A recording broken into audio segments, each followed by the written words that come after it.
ini tim 340-218-47. Saya dari manajemen reguler L tingkat 4.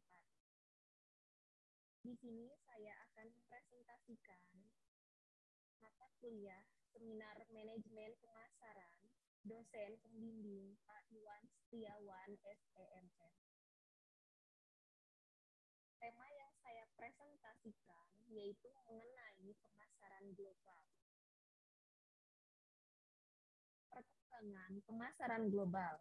Menurut Philip Kotler dan Kevin Keller, pemasaran global adalah suatu upaya dalam mengutamakan seluruh sumber daya, yaitu sumber daya manusia, aset fisik, atau modal dana, dan berbagai tujuan perusahaan lainnya, demi menindaklanjuti ancaman pasar global dan untuk meraih potensi yang sama di pasar global. Selanjutnya, perkembangan pemasaran global.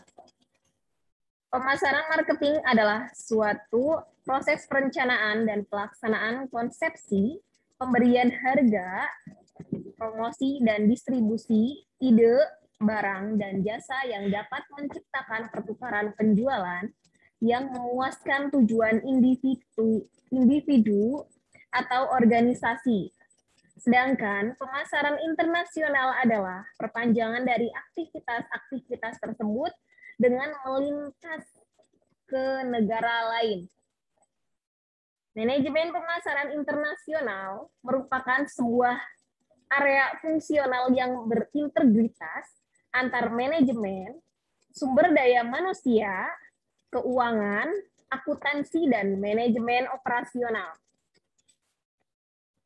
Di sini ada beberapa manfaat perkembangan pemasaran global.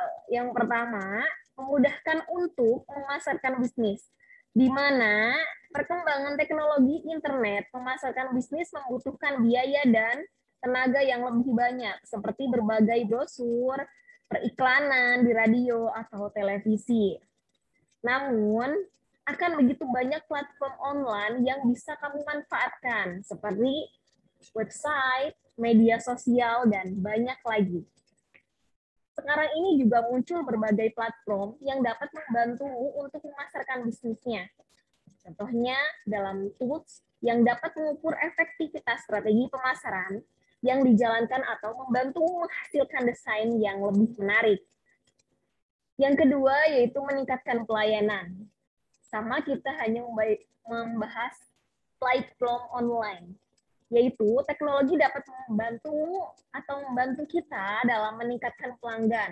Dengan adanya berbagai platform online, kamu bisa melacak transaksi, order, dan bukti pembayaran dengan lebih tepat, lebih cepat, dan mudah. Selain itu, komunikasi dengan konsumen juga semakin dimudahkan dengan adanya berbagai platform dan fitur seperti DM dan kolom komentar Instagram, email, live chat, dan sebagainya.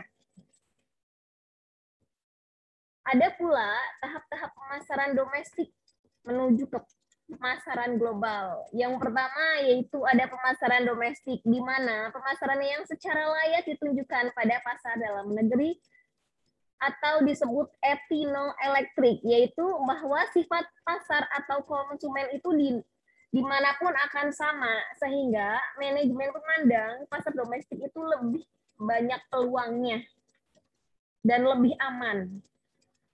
Yang kedua, pemasaran ekspor. Pemasaran ekspor yaitu kesempatan pasar di luar negeri, di mana sebagai sasaran dan menguntungkan diri pada produksi dalam negeri untuk memasok ke luar negeri. Pemasaran global atau transnasional, di mana pemasaran ini memfokuskan pada pemanfaatan aset, pengalaman, dan produk perusahaan secara global, dan pada melakukan penyesuaian pada saat itu dalam konsep pemasaran yang unik. Selanjutnya, ada faktor pendorong perkembangan pemasaran global.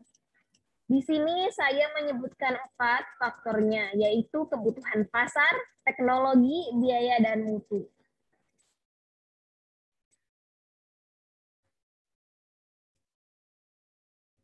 Ada dampak positif perkembangan global, meningkatkan kesejahteraan, mempercepat pembangunan, meningkatkan sumber daya manusia, alih teknologi. Yang terakhir, dampak negatif perkembangan pemasaran global, menimbulkan ketergantungan kepada negara lain, cenderung statis. Pengusaha yang tidak kompeten itu terancam gulung tikar adanya perubahan nilai sosial budaya. Terima kasih. Sekian presentasi seminar manajemen pemasaran dari saya. Cukup sekian. Wassalamualaikum warahmatullahi wabarakatuh.